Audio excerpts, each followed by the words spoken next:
Objects లాంటివి గానీ, coconut oils గానీ, సో ఇవేవి కూడా మీకు ఎలో ఉండదు.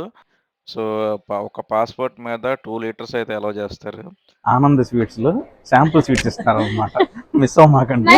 Girls are crazy about me. I don't know. అమ్మో! ఎయిర్‌పోర్ట్‌లో సిమ్ అస్సలు తీసుకోవద్దు భయ్యా. కౌలాలంపూర్ అండ్ లంకావి కూడా మనం విజిట్ చేస్తాము. అండ్ మనం ఎక్కడ హోటల్‌లో స్టే చేస్తున్నామా, లేకపోతే రిలేటివ్స్ దగ్గర స్టే చేస్తున్నామా అనేసి వాళ్ళకైతే బుకింగ్స్ చూపించమంటారు. 118 రింగిట్లేసాడు. బొక్కే బొక్క. సో ఈ సిరీస్‌లో మనం ఎక్కడెక్కడ ఏమేమి తిరగొచ్చు అండ్ ఎలా ఎళ్ళొచ్చు, ట్రాన్స్‌పోర్టేషన్స్ ఎలా ఉంటాయి, క్యాబ్ తీసుకోవడం బెటరా లేకపోతే బసెస్ బెటరా? సో ఎవ్వరు కూడా ఆ లైన్ నుంచి లెఫ్ట్ లైన్ నుంచి రైట్ సైడ్ లైన్‌లోకి గాని, రైట్ నుంచి లెఫ్ట్ లైన్‌లోకి గాని ఎవ్వరు ఎళ్ళట్లేదు. Hi friends, welcome back to my channel. So మనమైతే మలేషియా మీద డిఫరెంట్ వీడియోస్ అయితే పోస్ట్ చేయబోతున్నాము. సో ఈ మలేషియా టూర్ అనేది ఒక వీడియోలో అయితే సరిపోదు. సో మనం ఏంటంటే డిఫరెంట్ ప్లేసెస్కి వెళ్ళి నేను మీకైతే ఇండివిజువల్గా చూపించే ప్రయత్నం అయితే చేస్తాను. సో ఈ సిరీస్లో మనం ఎక్కడెక్కడ ఏమేమి తిరగచ్చు అండ్ ఎలా వెళ్ళొచ్చు, ట్రాన్స్పోర్టేషన్స్ ఎలా ఉంటాయి, క్యాబ్ తీసుకోవడం బెటరా లేకపోతే బస్సెస్ బెటరా, సో ఇవన్నీ కూడా నేను మీకైతే చెప్తాను. ఇండివిజువల్గా ప్రతిదీ కూడా మీకైతే ఎక్స్ప్లెయిన్ చేసే ప్రయత్నం అయితే చేస్తాను. కౌలాలంపూర్ అండ్ లంకావి కూడా మనం విజిట్ చేస్తాము. సో ఏవేవి ఎనీ డేస్ అండ్ అక్కడ ఏమేమి ఉన్నాయి ప్లేసెస్ ఎవ్రీథింగ్ కూడా నేను మీకు చూపించే ప్రయత్నం అయితే చేస్తాను. సో ఎవరు కూడా ఏ వీడియో కూడా స్కిప్ చేయకుండా మొత్తం చూడండి. సో దట్ మీకు క్లియర్ కట్ ఇన్ఫర్మేషన్ అయితే ఉంటుంది. ఇంకా ఏమాత్రం ఆలస్యం లేకుండా ఇవాళ వీడియో అయితే స్టార్ట్ చేసేద్దాం. Let's get in to the video.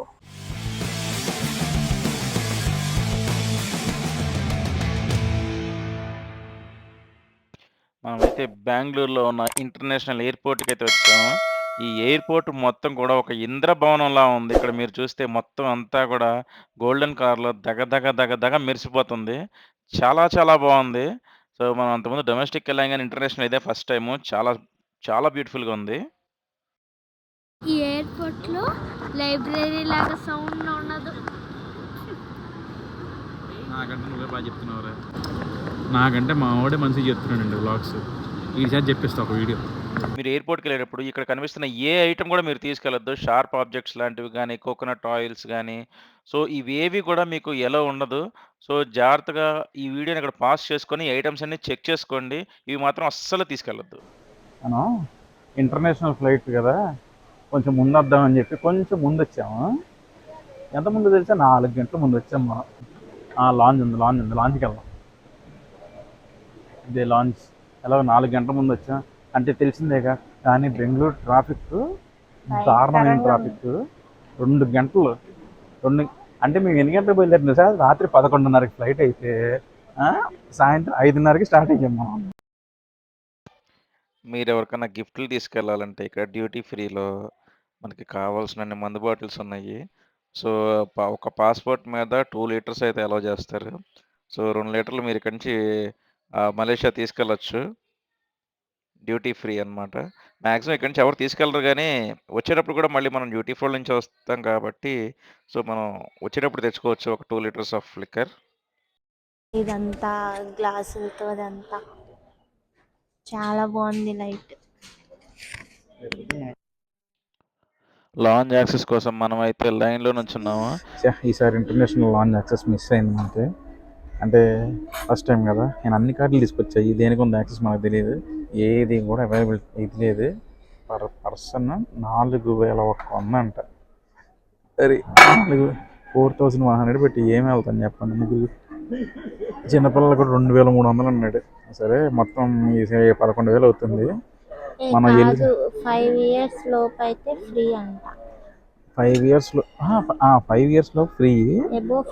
Above 5 years దాటితే కనుక 2,300.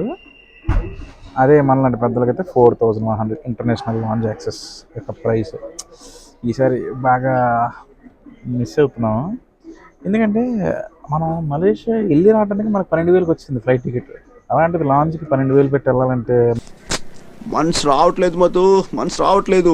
నెక్స్ట్ టైం ఈసారి బెంగళూరులో లాంజ్ యాక్సెస్ దేనికి ఉందో, ఏ కార్డుకు ఉందో చూసుకుని ఆ కార్డు అయితే అప్లై చేసుకుంటాను నేను. అప్పుడు నెక్స్ట్ టైం ఎందుకు రాదో చూస్తాను నేను కూడా. మనం లాంజ్కి వెళ్ళలేక ఐరిష్ హౌస్కి వెళ్ళి ఏదో చికెన్ ప్లాటర్ ఏదో అంటే తినేసాము. పక్కన మనకి బాంబే బ్రిజర్స్ ఏదో ఉంది. దాంట్లోనేమో దాంట్లో లైట్గా బిర్యానీ వేసాము. ఈ పక్కకు వస్తే ఆనంద్ స్వీట్స్లో శాంపుల్ స్వీట్స్ ఇస్తారు అనమాట. మిస్ అవ్వమాకండి. మైసూర్ పాక్ తిన్నాము. అంటే బిర్యానీ తిన్నాక స్వీట్ తినాలనిపిస్తే అక్కడ బిర్యానీ తిన్న తర్వాత స్వీట్ తినాలంటారు కదా పెద్దలు. సో అందుకని చెప్పి ఆనంద్ స్వీట్స్కి వస్తే వాడు చక్కగా చిన్న చిన్న మైసూర్ పాకులు ఇచ్చారు. చాలా బాగుంది టేస్ట్. దీన్ని ఎస్కలేటర్ అంటారు. దీని మీద మనం నిలబడితే చాలు, అదే మనల్ని కిందకి తీసుకెళ్తాం. ఓ బహుశా ఇండియాలో మీరు ఎక్కడా చూసింటారు. మీకు ఇటువంటివన్నీ బాగా అలవాటు అనుకుంటా. అఫ్ కోర్స్ ఒకటే రెండా 25 సంవత్సరాల నుంచి ఇక్కడే ఉంటున్నాను. ఎయిర్పోర్ట్లోనా? నవ్వెక్కువైనట్టుంది. సారీ అండి.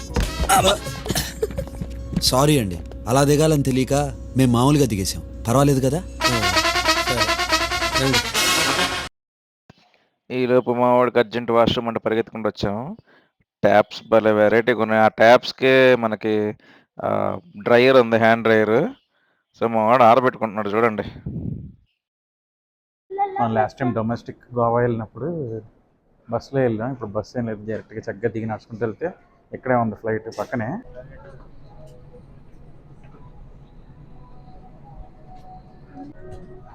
మనం సీట్ నెంబర్ 16 దగ్గర ఉన్నాం. 26 మన సీట్ నెంబర్ 26.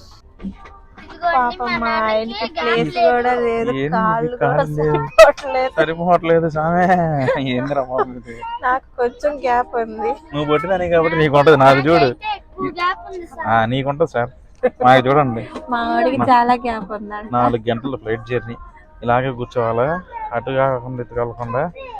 యూఎస్కి వెళ్ళే వాళ్ళు ఎలా వెళ్తారు మరి? ఇంత దగ్గర కొంచెం పెద్దగా ఉంటాయా? అవి వేరే ఫ్లైట్. అవును, టీవీలు ఉంటాయి అన్నారు. టీవీ లేవు. ఉంటాయని చెప్పిన వాళ్ళు ఎవరు? ఇంటర్నేషనల్ ఫ్లైట్ కంటే ఎంతైనా గోవా వెళ్ళేటప్పుడు అదేం ఫ్లైట్ ఆకాశ ఎయిర్, అదే బ్రహ్మాండంగా ఉంది ఫ్లైట్. చక్కగా గ్యాప్ ఉంది, మంచిగా చూడడానికి. ఇక్కడ టేబుల్ కూడా ఇచ్చాడు మనకి. ఈ టేబుల్ మీద పెట్టుకొని తినొచ్చు, ల్యాప్టాప్లో వర్క్ చేసుకోవచ్చు. ఇందాక అనేది ఒక అమ్మాయిని చూస్తున్నాము. ఆ అమ్మాయి ఆడికి వెళ్ళినా మేము ఐరిష్ హౌస్కి వెళ్తే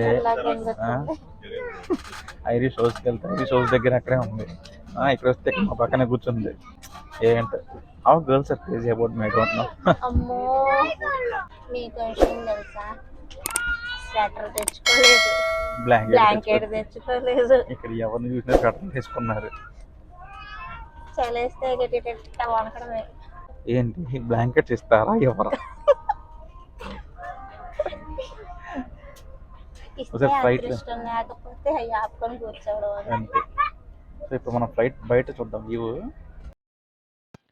ఇక్కడ మనకి ఫ్లైట్ ఇంజన్లు ఉంటాయి అన్నమాట. సో మనం వెళ్ళే దారిలో టర్బులెన్స్ ఏమీ రాకుండా ఉండాలని ఆ దేవుడిని కోరుకుందాము. మనం చూస్తుండగానే మలేషియా వచ్చేసింది. కింద చూసారు ఎంత బ్యూటిఫుల్ వ్యూ ఉందో. ఆ వెనకాలంతా సముద్రం ఉంది, ఈ కొంచెం మాత్రం ల్యాండ్ ఉంది. చాలా బ్యూటిఫుల్ సీనరీ అన్నమాట. వచ్చేసాం, మలేషియా వచ్చేసాం. మనం ఇక్కడ నడుస్తూ వెళ్తుంటే ఇంకా ఇమిగ్రేషన్ చెక్ కూడా అవ్వలేదు. మనకేమో ఇక్కడ సిమ్లు అమ్ముతున్నారు, డిఫరెంట్ కంపెనీ సిమ్లు. సో మనం అయితే అక్కడ ఆగి ఒక సిమ్ అయితే తీసుకున్నాం. కానీ మీరు మాత్రం ఇలా ఎయిర్పోర్ట్లో తీసుకోకండి, ఎందుకంటే మాకు ఆల్మోస్ట్ 50 రింగిట్స్ ఛార్జ్ చేశాడు. బయట అయితే మనకి 7-Eleven స్టోర్స్ అని ఉంటాయి, అక్కడైతే మనకి 20 రింగిట్స్కి వస్తుంది. సో 30 రింగిట్స్ బొక్క మనకి ఇక్కడ. సో స్టార్టింగే మనం 30 రింగిట్లు బొక్కతో స్టార్ట్ చేసాము. సో సిమ్ కార్డ్ తీసుకొని ఇమ్మిగ్రేషన్ చెక్ అయితే మేము బయలుదేరాము. సో ఇమ్మిగ్రేషన్‌లో వాళ్ళైతే మనల్ని ఎండాక్ ఫామ్ అడుగుతారు. అండ్ మనం ఎక్కడ హోటల్‌లో స్టే చేస్తున్నామా, లేకపోతే రిలేటివ్స్ దగ్గర స్టే చేస్తున్నామా అనేసి వాళ్ళకైతే బుకింగ్స్ చూపించమంటారు. సో మీకు ఎండాక్ ఫామ్ ఎలా ఫిల్ చేయాలో తెలియాలంటే కింద డిస్క్రిప్షన్‌లో లింక్ ఇస్తాను. మీరు అది డేట్ ఆఫ్ ట్రావెల్‌కి 3 డేస్ ముందు మాత్రమే చేయగలరు. అది మాత్రం చేసి పెట్టుకోండి. మనం ఇమ్మిగ్రేషన్ చెక్ అయిపోయిన వెంటనే మనకి చెక్ ఇన్ బ్యాగేజ్ అయితే ఇక్కడ కలెక్ట్ చేసుకోవచ్చు, దాని పక్కనే ఉంటుంది. బ్యాగేజ్ కలెక్ట్ చేసుకొని మనం కేఎల్ సెంట్రల్‌కి అయితే వెళ్ళాలి. సో కేఎల్ సెంట్రల్‌కి మనకి బసెస్ అవైలబుల్‌గా ఉంటాయి, ట్యాక్సీస్ అవైలబుల్‌గా ఉంటాయి. మేమైతే ఎయిర్పోర్ట్ ట్యాక్సీ తీసుకున్నాము. 118 రింగిట్లు వేసాడు. బొక్క కాదు బొక్క. మీరైతే చక్కగా బస్ తీసుకుని వెళ్ళిపోండి. 290 రూపీస్ పడుతుంది పర్ పర్సన్. దిగగానే 100 రింగెట్లు బొక్క. మీరు మాత్రం ఈ మిస్టేక్స్ అస్సలు చేయొద్దు. మీకు రింగెట్స్ కావాలంటే ఎయిర్‌పోర్ట్‌లోనే ఎక్స్‌చేంజ్ చేసుకోవచ్చు మన మనీ. లేకపోతే మీ దగ్గర నియో కార్డ్ గానీ, ఫోరెక్స్ కార్డ్ గాని ఉన్నా సరిపోతుంది. ఇక్కడ ఇంకో విషయం ఏంటంటే ఇక్కడ ట్రాఫిక్ చూడండి ఎంత పద్ధతిగా వెళ్తున్నారో. సో ఎవరు ఏ లైన్‌లో వెళ్తున్నారో ఆ లైన్‌లోనే వెళ్తున్నారు. ఎవరు అసలు పక్కకు కూడా రావట్లేదు. సో చాలా డిసిప్లిన్డ్‌గా వెళ్తున్నారు. ఎవరు ఒక చిన్న హార్న్ అయితే ఇప్పుడు దాకా ఒక 1 అవర్ జర్నీ చేసాము. ఇప్పుడు దాకా అసలు ఒక్క హార్న్ వినిపించలేదు ఎక్కడా కూడా. సో చాలా పద్ధతిగా వెళ్తున్నారు. సో ఎవ్వరు కూడా ఆ లైన్ నుంచి లెఫ్ట్ లైన్ నుంచి రైట్ సైడ్ లైన్‌లోకి గానీ, రైట్ నుంచి లెఫ్ట్ లైన్‌లోకి గానీ ఎవ్వరు వెళ్ళట్లేదు. సో అంత డిసిప్లిన్డ్‌గా వెళ్తున్నారు. నాకైతే చాలా బాగా నచ్చింది.